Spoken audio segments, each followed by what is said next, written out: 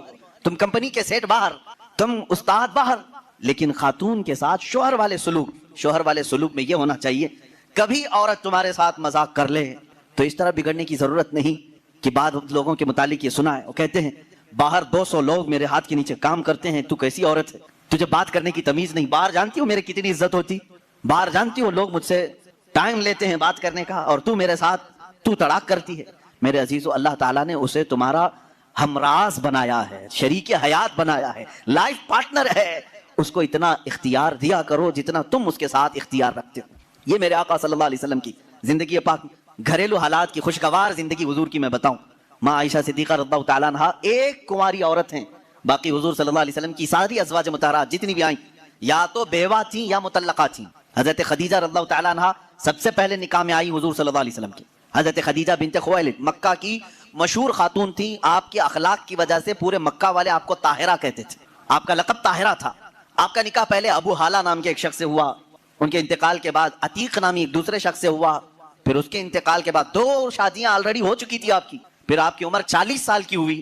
رسول کریم صلی اللہ تعالیٰ علیہ وسلم نے اپنی زندگی پاک میں پہلا نکاح اپنی 25 سالہ عمر میں 40 سال کی بیوہ خاتون سے نکاح فرما رہے ہیں۔ حضور پاک صلی اللہ تعالیٰ علیہ وسلم کا یہ نکاح بڑی سادگی سے ہوا، اور حضور اکرم صلی اللہ تعالیٰ علیہ وسلم پر سب سے پہلے ایمان لانے والی بھی آپ کی شریک حیات خدیجہ رضی اللہ تعالیٰ عنہا ہی ہیں، وہ ام المومنین سب سے پہلے ایمان لانے والیوں میں سے۔ حضور صلی اللہ تعالیٰ علیہ وسلم کی ہر مقام پر وہ سپورٹر رہی ہیں، آپ کی حمایت کے لیے کھڑی رہی۔ حضور اکرم صلی اللہ تعالیٰ علیہ وسلم ان کا دل رکھنے کے لیے ہر ان کی خوشی کا خیال فرمایا کرتے تھے، ان کی خوشیوں کا خیال فرمایا کرتے، اور سیم یہی حضرت خدیجہ کی۔ میں کہتا ہوں شادی سے پہلے ہر نوجوان کو چاہیے کہ میرے آقا صلی اللہ علیہ وسلم کی ازدواجی زندگی کو بھی پڑھے۔ یہ نہیں کہ تم مرد ہو تو ساری خدمات تمہارے لیے ہونی چاہیے اور تم عورت کے لیے کچھ نہ کرو۔ جیسے کہ بعض لوگ جب بھی عورتوں میں خطاب کرتے ہیں، بیان کرتے ہیں، تو سب سے پہلے عورتوں کو یہی بتایا جاتا ہے مرد دن بھر تھکان سے چور چور گھر میں آئے تو تم اس کو مسکرا کر کے استقبال کرو، یہ عورت کے اوپر فرض ہے، تم اس کو مسکرا کر استقبال کرو، اس کی تھکان چلی جائے تمہیں ایک صدقے کا ثواب ہے۔ میرے عزیزو، یہ گاڑی کا پہیہ ایک ٹائر سے نہیں چلتا، تم ساری مسکراہٹ صرف عورت ہی کے اوپر تھوپو گے۔ یہاں پر تمہیں یہ بھی کہنا ہوگا، ہو سکتا ہے کبھی دن بھر کی تھکان عورت کو بھی ہو جو صبح سے شام تک کام کر رہی ہو، تم آ کر کے اسے بھی مسکرا کر کے کہو دن بھر آج تمہیں زیادہ تھکان ہوئی ہوگی۔ ہمیشہ میاں یہ کیوں چاہتے ہیں کہ میری تھکان وہ پوچھے؟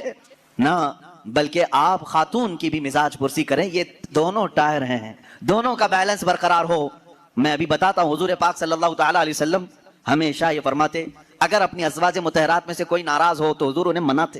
آپ سوچ رہے ہوں گے کیا دنیا میں کوئی ایسا بھی ہے جس کو حضور سے ناراض ہونے کا حق ہے؟ حضور سے ناراض ہونے کا حق ہے؟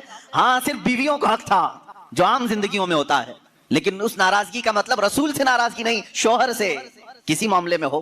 حضور پاک صلی اللہ تعالیٰ علیہ وسلم خود فرماتے ہیں حضرت عائشہ سے، اے عائش، جب تو مجھ سے ناراض ہوتی ہے تو مجھے پتہ چل جاتا ہے۔ حضرت عائشہ پوچھتی ہیں آپ کیسے جانتے ہیں میں ناراض ہوں کہ خوش ہوں؟ حضور فرماتے ہیں جب تو خوشی میں رہتی ہے قسم کھاتی ہے تو یوں کہتی ہے رب محمد کی قسم، اور جب ناراض رہتی ہے تو کہتی ہے رب ابراہیم کی قسم۔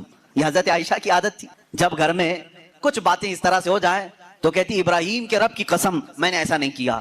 حضور فرماتے ہیں جب جب تو ابراہیم کے رب کی قسم کھاتی ہے مجھے لگتا ہے تو ناراض ہے۔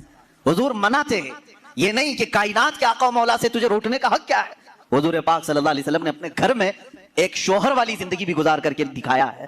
ایک مرتبہ حضرت عائشہ صدیقہ رضی اللہ تعالیٰ عنہ گھر میں، حضرت زینب ایک دوسری زوجہ ہیں حضور کی، حضرت زینب بنت جہش رضی اللہ تعالیٰ آئیں۔ حضرت عائشہ میدے کا شیرہ بنا رہی تھی، آٹے کا ستو جس طرح سے ہوتا ہے، میٹھا کچھ بنا رہی تھی۔ جیسے ہی وہ بنا اس میں کچھ خرابی ہوئی ہو یا جو بھی، حضرت عائشہ حضرت زینب کو کھلانے پر اصرار کرنے لگی کہ آپ گھر میں آئی ہیں، یہ شیرہ پورا کھائیں گی آپ۔ حضرت زینب کہہ رہے میرا جی نہیں چاہتا، میں نہیں کھاؤں گی۔ حضور پاک صلی اللہ علیہ وسلم بیٹھے ہوئے، حضرت عائشہ نے وہ شیرہ اٹھا کر پورا ان کے منہ پہ لگا دیا۔ اللہ کے نبی صلی اللہ علیہ وسلم مسکراتے رہے، کچھ نہیں فرمایا۔ حضرت زینب سے کہا کہ بس بس عائشہ چھوٹی ہے، تم بدلہ مت لو۔ یہ حضور پاک صلی اللہ تعالیٰ علیہ وسلم کی خانگی معاملات ہیں، اپنے ازواج مطہرات کے ساتھ حسن سلوک ہے۔ انہیں آپس میں مذاق کرنے کا اختیار تک میرے آقا نے دے رکھا تھا، یہ نہیں کہ اتنا ٹائٹ کرو کہ ہنسنا بھی مشکل ہو جائے، اتنا تم ان کے اوپر سوار ہو جاؤ کہ بات کرنا بھی مشکل ہو جائے، نہیں۔ رسول پاک صلی اللہ تعالیٰ علیہ وسلم نے اپنی ازواج مطہرات کو ایک خوشحال زندگی گزارنے کے گھر عنایت فرمائے تھے۔ آپ اندازہ کر سکتے ہیں ہر بیوی کے لیے الگ مکان، ہر زوجہ کے لیے الگ مکان۔ حضور پاک صلی اللہ تعالیٰ علیہ وسلم کی عادت مبارکہ تھی، ہر خاتون کے پاس باری باری تشریف لے جاتے ہیں، سب کے پاس برابر کا برابر وقت دیتے ہیں۔ حضرت عائشہ رضی اللہ تعالیٰ نے اس میں سب سے چھوٹی ہیں عمر کے لحاظ سے۔ میں یہی کہہ رہا ہوں کہ عورت کو تربیت دے کر کامل بنانا یہ اخلاق رسول ہے۔ حضور صلی اللہ تعالیٰ علیہ وسلم کی سنت پر عمل کرنا چاہتے ہو نوجوانوں، پہلے سے یہ سمجھ کر کے چلو، میرے گھر میں جن کی شادیاں نہیں ہوئی ان کے لیے کہہ رہا ہوں، جن کی ہو چکی ان کے لیے بھی پہلے سے ذہن میں یہ بات فٹ کر لو، میں اگر شادی کرنے جا رہا ہوں تو میرے گھر کوئی ایسی خاتون آنے والی ہے جس کو ہو سکتا ہے بات کرنے میں پورا سیکھی ہوئی نہ ہو، کھانے پکانے کے ماہر نہ ہو سکتا ہے وہ خاندانی معاملات کو نہ سمجھے، مجھے ہر ایک چیز کو اسے سکھانا ہوگا۔ تم اگر پہلے سے یہ سب چیزیں ذہن میں رکھو گے تو جھگڑے اور نہ اتفاقی کی بات نہیں آئی۔ تم پہلے سے ایکسپیکٹیشن یہ رکھ کر کے بیٹھے ہو کہ یہ ساتویں آسمان سے سیکھ کر کے آئی ہوئی ہے گھر میں، کبھی کچھ بات چیت ہو گئی تو سیدھے جھٹ سے یہی کہا کیا تمہارے اماں باپ نے یہی سکھایا تھا، یہی بات۔ اور ساس بھی اپنے بہو سے یہی کہتی ہے روٹی نہیں بنے، اماں کیا سکھائی تیری تجھ کو، اب تک کیا کرتی رہی۔ میرے عزیزو، رسول پاک صلی اللہ تعالیٰ علیہ وسلم کے پاس حضرت عائشہ جب آئی 9 سال کی عمر میں تھی، ان کی سہیلیاں کہتی ہیں آٹا گوندتے گوندتے وہ سو جاتی تھی، اسی میں سو جاتی تھی، رات ہو جاتی تھی۔ حضور پاک صلی اللہ تعالیٰ علیہ وسلم نے ایک دن بھی سختی نہیں فرمائی کہ عائشہ آٹا گوندتے گوندتے سو گئی، آٹے میں ہی ہاتھ رہ گئے۔ حضور اکرم صلی اللہ تعالیٰ علیہ وسلم نے انہیں مہ کامل بنایا۔ یہ اللہ کے رسول صلی اللہ علیہ وسلم کے اخلاق کریمہ ہیں۔